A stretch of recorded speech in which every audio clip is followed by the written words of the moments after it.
News India 27 नव्या पिढीचं नवं माध्यम।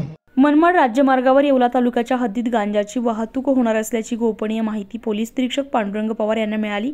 या माहितीच्या आधारावर येवला तालुका पोलिसांनी अहमदनगर मनमाड राज्यमार्गावर सापळा लावून मनमाडच्या दिशेने लाल रंगाची एर्टिगा कार आली। या कारची तपासणी केली असता यात 2 प्लास्टिक गोण्यांमध्ये उग्र वासाचा गांजा सापडलाय। यात वाहन आणि 14 किलो गांजा असा एकूण 5,98,000 रुपये किमतीचा मुद्देमाल जप्त केला असून या प्रकरणी 4 जणांवर येवला तालुका पोलीस ठाण्यात गुन्हा दाखल करण्यात आला। यात एकाला अटक करण्यात आली आहे। शनिवार दिनांक 3/2/2024 रोजी रात्रीच्या साधारणतः 1:15च्या सुमारास आम्हाला गोपनीय माहिती मिळाली की नगर मनमाड रोडवरती मनमाडच्या दिशेनं एक लाल रंगाची एक 4 चाकी गाडी येत आहे आणि त्यामध्ये 3 ते 4 इसम आहेत आणि ते इसम गांजाची वाहतूक करत आहेत अशी माहिती मिळाली। आम्ही सदरची माहिती वरिष्ठांना देऊन वरिष्ठांच्या मार्गदर्शनाखाली आम्ही त्या ठिकाणी ट्रॅप लावला सावरगावच्या शिवारामध्ये। तर त्या ठिकाणाला लाल रंगाची इर्टिगा गाडी क्रमांक MH05 BS 4410 ही गाडी आली। आल्यानंतर त्या गाडीला आम्ही वाहनांची तपासणी करतो आणि नेमकी ही पण गाडी आली, हिची पण तपासणी केली। तर या गाडीच्या डिकीमध्ये मला गांजा सदृश्य एक तिथं मिळून आल्यानंतर त्याच ठिकाणाला हे 4 आरोपी त्या गाडीमध्ये बसलेले होते।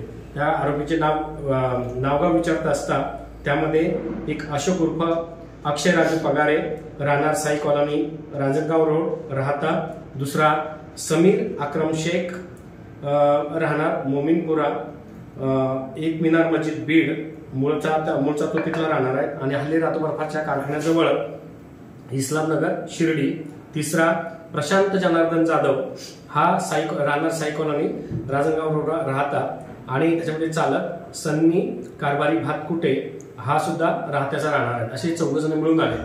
तर आम्ही तिथे त्या ठिकाणाला निवासी नायब तहसीलदार पंकज मगर यांच्यासह 2 पंचांसह तिथं आम्ही ताबडतोब त्याची मोजणी केली। तर त्या ठिकाणाला एकूण 14 किलो गांजा सदरच्या याच्यामध्ये मिळून आला। सदरचा गांजा 14 किलो गांजा आणि 5 लाख रुपये किमतीची ही इर्टिगा गाडी मिळून आली।